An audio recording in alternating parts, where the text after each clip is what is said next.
What's going on, man? It's the kid DJ Fitted, aka that light skin Wonder Man, back with another video. Kind of an interesting topic I've seen online saying that live streaming for DJs is dead. And part of me agrees with it, man. Part of me thoroughly agrees with it. Only reason why I don't is because I've invested so much money in it.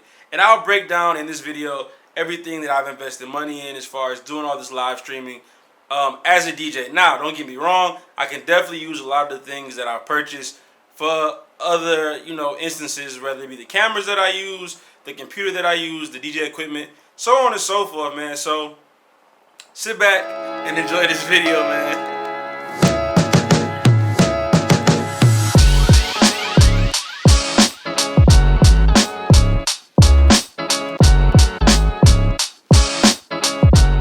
Alright, man, just because I know how you guys watch these videos, I'm going to get to the meat early. Pause. But the biggest thing that we all have noticed in these times is that everybody is stuck watching the screen. Matter of fact, if you're watching this video right now, you're watching the screen. So I really think a lot of viewers have screen fatigue. And a lot of the data that I'm getting is watching other DJs. And I watched them in the middle of the pandemic, or whatever you want to call it, have crazy numbers, high numbers. And then I've just literally watched a lot of these numbers dwindle away. Even in my own sets, like I think the highest I've ever done was maybe like 100 people in a live stream, and now we may get 24. So I really have paid attention that a lot of people, I think, are just tired of looking at screens. Whether you're at work, you gotta look at a screen. If you're in school, you gotta look at a screen. Just anything you do in life right now, all of your entertainment comes from a screen. And I really think people have just gotten to a point where it's just like, man, I want to go outside. I don't even think people are like going outside to do traditional things like we would normally do, like restaurants and clubs. I think people are just going outside to go outside. I've seen a lot of people just enjoying nature and things of that nature again, man. So yeah, that's the biggest thing is screen fatigue. And I don't know what can change it. I don't know if a second wave of COVID or whatever we're going to have next is going to be the thing that keeps us in the house. But I have watched a lot of companies invest a lot of money in this streaming thing. So I don't think it's dead in respects to that. I just think the overabundance of DJs that ran to Twitch and YouTube and other platforms, I think that may be, an issue. I think a lot of smaller DJs will probably, hop off of the streaming wave and try to get outdoor gigs again, or maybe even just quit DJing altogether. Who knows? But my biggest argument to combat this is that it's the perfect time to become a content creator. The playing field is very leveled and even. As much as people are outside during the day, they still want content at night. So I think it's all about now finding that sweet spot of where and what to post. Whether you're going to start vlogging as a DJ or you're going to start gaming as a DJ, I think you really have to still find a niche to capitalize on this internet platform, especially with streaming. I'm a big believer that when we're not DJing, a lot of us DJs are forgotten about. So if we're not literally behind turntables at your favorite night establishment, club, or whatever, you guys forget about us until you need to get in the club for free. But that's a whole other topic for a whole other day, man. But yeah, man, screen fatigue.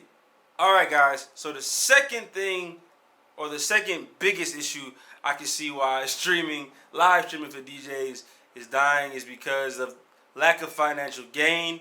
And on top of lack of financial gain, just overall interest in doing it. Now, we all know money can be a very motivating factor. So if you're doing something, it's yielding you some earnings so you can take care of yourself in life, you're going to go hard at it. You're going to work very hard at it. Even if you're building something out, you know that there's some type of return on it. But honestly, the return on live streaming right now seems to, I can only speak for myself, seems to be dwindling down.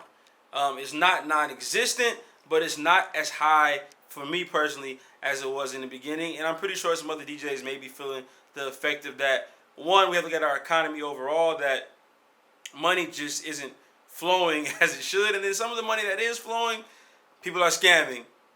And that's only going to last for so long. But you know, we got to find a way to make it a viable source of income. And I think by it not being solely that, the lack of interest will die off. Plus, you as a DJ or whoever's watching this video, you want to be back outside as well. Fortunately, yet unfortunately, however you want to look at it, being in Atlanta, a lot of our things have opened, so I have done some outdoor gigs. And of course, you're taking safety precautions with wearing a mask and trying to socially distance yourself as much as you can. But it's a little tough because they still pack the club out to 99%, even though we're not supposed to. But once again, that's another topic for another time, man. So yeah, just general interest of wanting to be in your home, DJing for little to no money. I think some of y'all rather be outside seeing people and still DJing for little to no money. But hey, teach us all, man. Who am I to judge? So the last thing for me is lack of crowd participation and talking to a screen instead of seeing physical people. I know this kind of goes with what I just said, but it's a perfect way to end the video and segue out of that. But I just think the lack of seeing people and physical interaction, whether it be somebody giving you a high five from a dope transition, somebody sending you a drink, somebody sending you a tip, I think we all miss those physical interactions. So I could see why, once again, the lack of interest in wanting to do it would present itself. Because I don't know how you would get anything or any of that excitement out of a live stream. I don't care if you got 1,000 people going in your chat. It's not the same as being outside, being in front of people. And yeah, man, feeling that love and that energy versus just reading it on the screen. But hope you guys enjoyed this video. Real quick video on my thoughts of why the live streaming for DJs is dead or dying, however you want to look at it, man. I don't think it's going to go away, but I really think it's going to be one of those, the strong will survive. And if you're not willing to put in extra effort to make it somewhat a part of your things you do as a DJ, another form of social media for you as a DJ, granted, you actually have to work this one as far as DJing for at least an hour, hour and a half, 2 hours, however long you want to do what you do. But I definitely think it's going to be smart for all of us DJs to become content creators and share our experiences as DJs, whether it be reviewing equipment or, you know, vlogging when you go on a gig, showing behind the scenes, or maybe you're producing a record, filming your practice sessions, and just show people the progression of how it is that you're trying to get better. And I know I'm giving away a lot of things I probably could charge people for to talk about, but whatever, I don't care, man. I'm going to be blessed by God, the universe, whatever you guys believe in. But always, man, remember the rules, man. Wash your hands, wash your behind, get home safe, and remember, you only got one life, so learn to fall in love with it, man. It's DJ Fitted, that light-skinned wonder. Holla at y'all on the next one, man. Peace.